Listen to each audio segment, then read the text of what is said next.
That cat sitting on your lap? It's not an animal humans domesticated. 9,000 years ago, it let itself in through a storage room door, an uninvited intruder. And to that intruder, we offered food, gave it rides on ships, and spread it across the entire world. But why? Because of rats, you say? A 2025 study came up with a completely different answer. The culprit was a goddess. The human servant brings the cat its meal, and the cat eats it with great satisfaction, as if this is simply how things should be. Humans have been offering cats their meals like this since a very, very long time ago. Of course, unlike the kibble we serve today, the only difference is that back then it was fresh meat. 5,000 years ago, the rat boss declared, "Tonight's target is Hamilton's storehouse, the one with the red roof." His followers nodded in agreement. Under cover of darkness, the rats moved without a sound toward Hamilton's storehouse. The freshly harvested grain gave off a rich, nutty aroma, and the rats grew excited.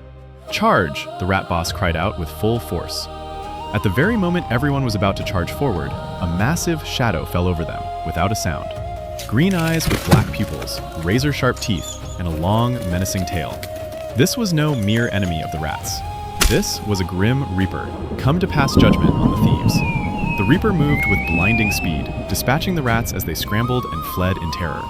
"Why have you sided with the humans?" rasped the rat boss, barely clinging to life, his words spilling from the reaper's jaws. The reaper let out a scornful snort. "Shut up." With a single meow, the cat swallowed the rat whole. A cat that caught the thief who broke into a human's home. Or was it the human who offered the cat a rat to feast on? A cat that now flicks its tail in irritation when dinner is late.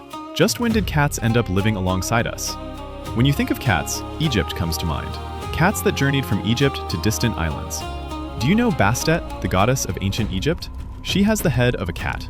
Cats are painted across walls everywhere, and enormous numbers of cat mummies have been discovered.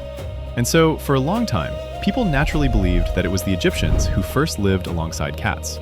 Strangely, however, traces of a cat that lived on the Mediterranean island of Cyprus 9,500 years ago, far earlier than Egypt's oldest cat records dating back 4,000 years, have been found.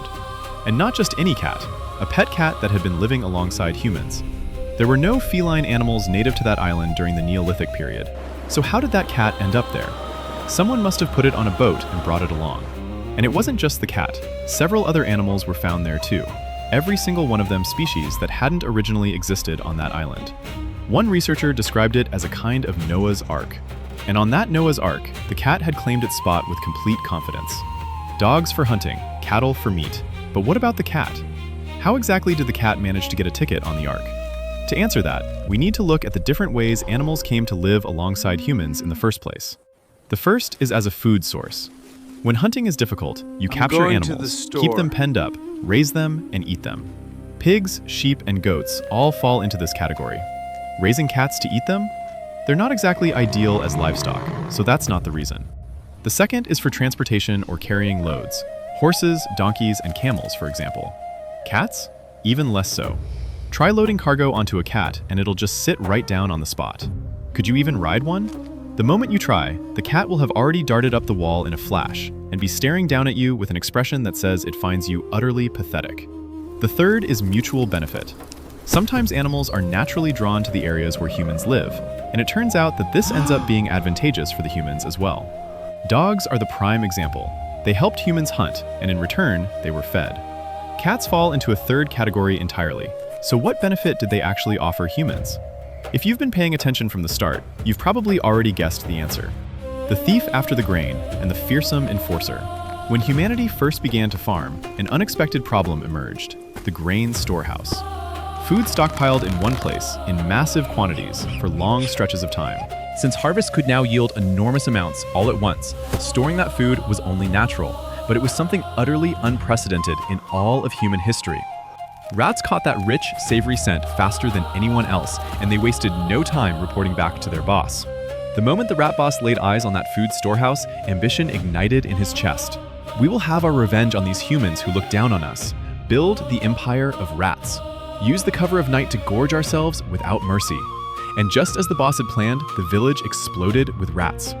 But then, as humans stood helpless against the rats' insatiable greed, an incredible problem solver appeared, one no one had invited, who walked into the human village entirely on its own and proceeded to ruthlessly crush the dream of a rat empire while guarding the human food supply. Of course, the cat wasn't doing it for the humans, it was simply hungry. Humans never actually set out to tame cats. Dogs we brought to us, cattle and sheep we deliberately penned in. In the case of cats, they simply walked in on their own. Evidence supporting the story of cats eliminating rats comes from China.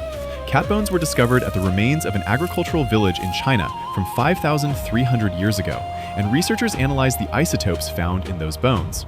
Isotopes reveal what an animal ate throughout its entire life. The results showed that the cats had eaten animals that had themselves eaten grain. Since cats don't eat grain, this revealed that they had been eating grain-fed rats. It was definitive proof that cats had been guarding village granaries. They were basically given free passage on ships. But how exactly did cats end up spreading across the entire world? Cats, unlike the Rat King, had no particular ambitions. They were simply freeloaders who ate and slept. They had absolutely no desire to expand their territory, and yet their human servants helped them do exactly that. They were handed free boat tickets. But the humans had their own reasons for doing so. Having rats on a ship was the most serious problem you could face at sea. The creatures devoured limited food supplies, gnawed through ropes, and chewed into the wood, slowly destroying the vessel. So sailors welcomed cats aboard as VIP passengers. And just like that, cats spread along the shipping routes. Along the Mediterranean trade routes, they traveled from Egypt to Rome, and by the Middle Ages, they had made their way up to the Baltic Sea, hitching rides on Viking ships as well. And during the Age of Exploration, they sailed all the way to the Americas, even Australia. All they did was eat a little food, sleep soundly on board, and somehow they built a cat empire of over 600 million across the globe. Every time humans blazed a new trade route, cats tagged along, and before anyone knew it, they had conquered the world. The story of cats that never ends. That's what we knew up until recently, but in 2025, a new consensus emerged. Research revealed that the cats from 9,500 years ago were not domesticated pets at all. They were wild cats. And it turns out that true house cats arrived in Europe much later than we ever thought. The old consensus said cats had been living alongside farmers as far back as 6,000 years ago, but new research puts that number at around just 2,000 years. So how did they spread 2,000 years ago? Not by ship, by the Roman army. As Rome carved out roads and marched forward, cats followed right behind them. And third, this is the most surprising part. The biggest reason cats joined human civilization wasn't because they hunted rats. The new researchers say it wasn't agriculture that brought them in, it was religion. Specifically, the worship of Bastet, the goddess with the head of a cat. So in Egypt, enormous numbers of cats were needed specifically for these religious rituals. Hundreds of thousands of cat mummies have been found across Egypt, and that number simply cannot be explained by wild cats alone. This tells us that cats were being bred in massive quantities. Let's be honest about something here. How cats came to live with humans is still very much up for debate. The researchers themselves admit that the sample sizes are too small to draw firm conclusions. Unraveling the secrets of the cat is going to take a little more time. Let me wrap this up. We used to think our role as cat servants began in ancient Egypt, but the discovery of cat remains in a human grave in Cyprus from 5,000 years ago has pushed our track record as feline attendants back considerably further. And yet, cats don't give up their secrets easily. We thought they drew close to humans because of rats, but the latest research suggests it happened because people were mass breeding cats as sacred symbols of an Egyptian goddess they worshipped. But whichever side is right, one thing is absolutely clear. We brought dogs in, we locked cattle and sheep in pens, and we raised horses to ride. But cats? We didn't bring them in at all. Whether it was because of rats or a goddess, the cat came in first, and we were the ones who let it stay. So that creature sitting on your lap right now is not an animal that was captured or tamed by humans. 9,000 years ago, it pushed open our granary door and walked right in. And it still hasn't left. It hitched rides on ships and traveled the entire globe. And even after all that, it has the nerve to get angry when you're late with its food. Honestly, I'm not sure who domesticated whom. If you enjoyed this, don't forget to subscribe and hit like.